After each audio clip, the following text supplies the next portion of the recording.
industrial-based policy. I am Yeah. also performing the duties We're gonna of do a little the bit of Assistant reading Secretary here. for War for International Armaments Cooperation. How big is the card? I mean, is this like a 3x5, or do you just go with an 8x10? It's a standard card. It fits a lot of stuff on it. Are there no acronyms on the card? This is all spelled out. It's all spelled out: ASW IBP and ASW IAC. Pretty good. Okay, it's great to see you again. Great to see you. The listeners should understand that the first time we met was in the hallowed halls, or the labyrinth maze of the Pentagon a few months ago, where you had just begun to occupy your new office. Well, it was about a month in, I think. We got a hold of you finally, after trying to get a hold of you last summer. This esteemed individual sitting across from me wanted to reach out to MicroWorks because, as a guy who's in charge of the DIB, which is the Defense Industrial. Is this one okay for reading?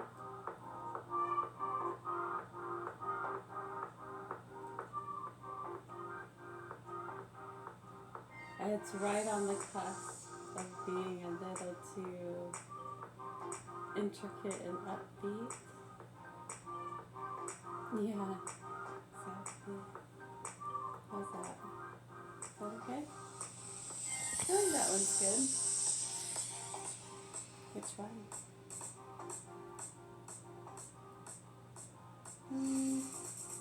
No, maybe for the later one. I'm gonna leave it on this one for now. Hello, hello. Yes. Awesome. I'm good, thanks. How are you? Yeah, nice to see you on there. Cool.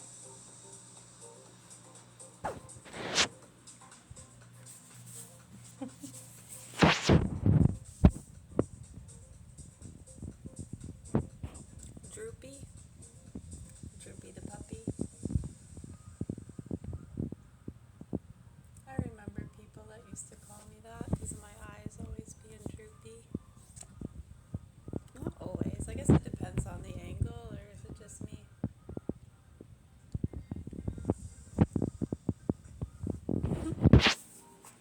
Alright.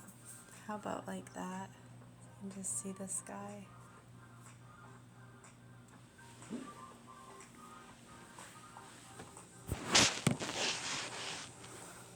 There. Alright. Yeah, we're starting chapter 8 in The Peacemaker Who Went to War. You're welcome.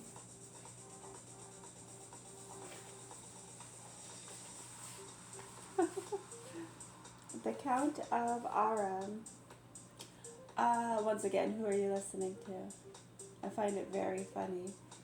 Especially when you've asked that question quite a few times. And you seem to always ask it when there's new people. Like, tell me who they're talking to. Who are they talking to then? Right, and it either means what? I mean, regardless of the answer, do I need to be locked up? Is there specialness? Crazy, psycho, concern. Right, so it gets really old, and it has been old to a lot of us for many years. We're concerned about the children. Yeah, we won't go into that right now. We're doing some reading. All right, the Count of Aram. On June 1st, 1384, a few months, page 84. Chapter 8, the Count of Aram. Am I saying it right? We're just waiting for a few people. All right.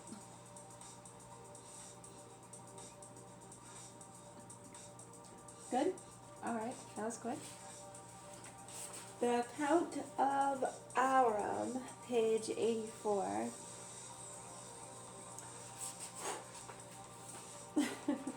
On June 1st, 1384, only a few months after the Revolution and the subsequent defeats of the Portuguese in the south at Lisbon, the following royal decree was issued.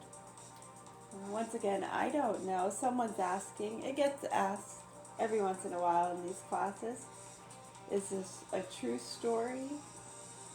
Who has the documentation from 1384 of such details and names? 1384? It's a good question.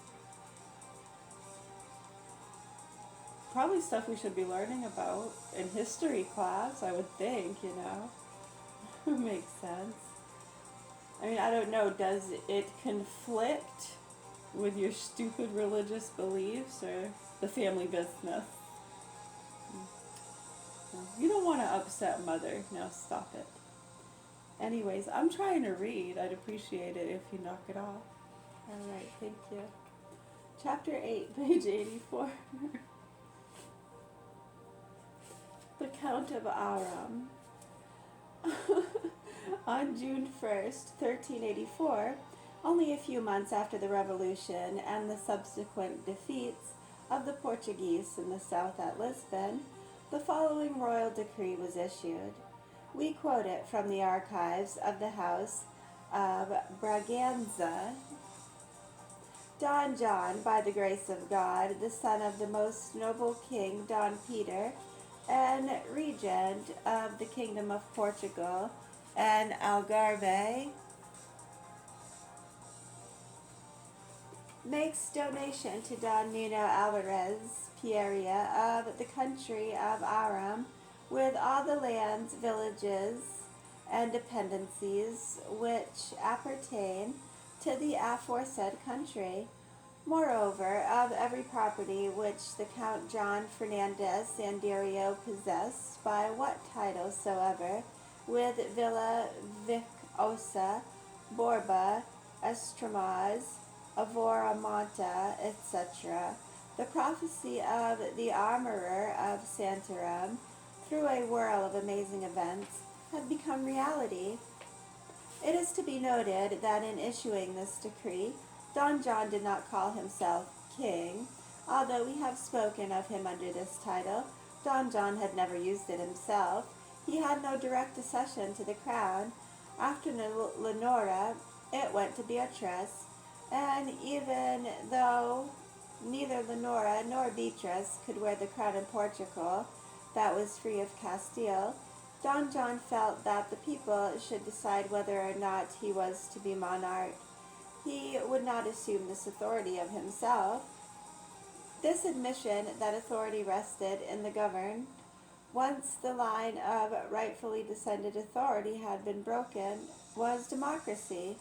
It was the thing which perhaps began 150 years before in England with the Magna Carta, and reached a peak 400 years later in the Constitution of the United States of America. It is surprising and sometimes a shock to modern vanity to realize that men are not so different from one age to another. The chasm of centuries is only deep when we stand over it. When we rise above the earth, high into the sky, the chasm disappears, merging with the plains on either side. That is why history is important. That is why the manner in which Nuno Alvarez Pereira conducted himself in his wars of the late 14th century is important to us in the 20th century. One of Don John's first acts was to call a grand council at Coimbra to decide whether he should be merely an acting regent of Portugal until events of the succession, or whether he should be king. This council was to be made up of representatives of the people, chosen by them and by the clergy. The council was held in the spring of 1385, after a year of preparation. Don John went to Coimbra in the company of Nuno, the new Count of Aram. His entrance into the city was a signal for bells to peal in all the churches, and the people thronged the streets to greet him. Before entering the city, however, both Don John and Nuno dismounted and devoutly kissed the crucifix held out to them by a waiting group of monks. Then, in a lengthy procession, they toured the city. At the sessions of the council, where there were representatives, as we have said, of the clergy, the nobility, and the people, the discussions were long and animated. Should Don John be confirmed in the regency, or should he be proclaimed king? It was far from a clear decision. Two men, by their eloquence, finally brought the vote to a deciding majority in favor of making Don John their king. They were Dr. John das Ragus and Nuno. Of the 6th day of April, 1385, the Master of Aviz of Ficali became King John I of Free Portugal. In the spirit of this first council, the monarchy at once took on a democratic character. The royal election itself, which was in disregard of every hereditary right, proceeded exclusively from the people. Moreover, the people were permitted to limit the sovereign power, which up to this time had been absolute.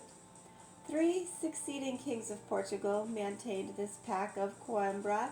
Perhaps there would have been no revolution in Portugal in the 20th century, abrogating the monarchical from there, had this democratic system begun by John I been preserved through the years. Meanwhile, however, what had become of Lady Leonora Tellus, widow of Ferdinand, who had gone to Santarem to await vindication of Anderia's death of the usurpation of her regency?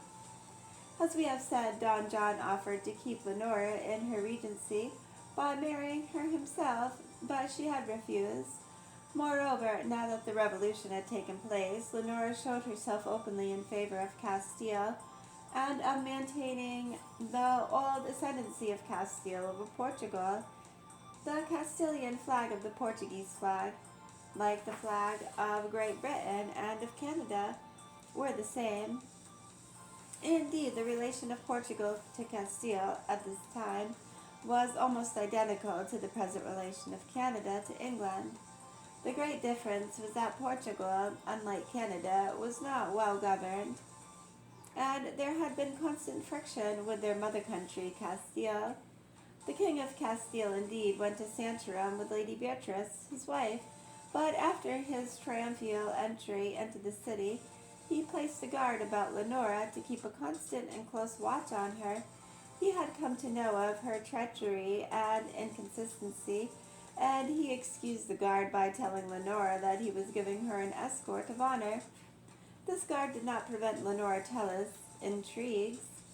The wicked woman, seeing that the King of Castile was not going to fall altogether to her wiles, made a pact with Count Peter of Trastamara, a pretender to the throne of Castile, though illegitimate royal descent, through illegitimate royal descent. Having allured Count Peter, as she had once done to Andrea, Leonora persuaded him to kill the king and then marry her and proclaim themselves the sovereigns of Portugal. The plot was discovered and the culprits were brought before the king.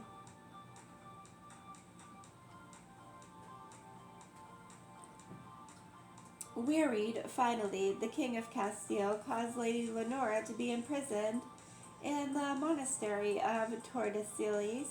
There, for 20 years, she languished, petulant and wretched, until she died in the year 1405. After the Council of Coimbra, which echoed the English tradition of Magna Carta, the King of England recognized the sovereignty of the Master of Aviz and contracted an alliance to aid him in the freeing of Portugal from the domination of Castile. With the aid of forces that arrived in due time from England, and England, which increasingly feared the rising power of the Spanish, the Portuguese turned seriously to the task of facing the enemy. All domestic problems were buried in the slogan, "Victory first!" The Castilians had raised an army of more than 30,000 men, excellently equipped. These 30,000 men were reinforced by a secondary corps of many more thousand who carried supplies of fresh arms, food, medical men, engineers, a second army to aid an army. And these tremendous forces, like Grant later marching to Richmond, were beginning to make their way across Portugal. Before long, they had reached Coimbra, from which the council had to flee, and they were approaching Leiria in the diocese of which Our Lady appeared at Fatima in 1917, with the intention of advancing upon Lisbon. They had sacked and razed everything in their path, homes, villages, even churches. Everything that had given way before them. Their advance was rather a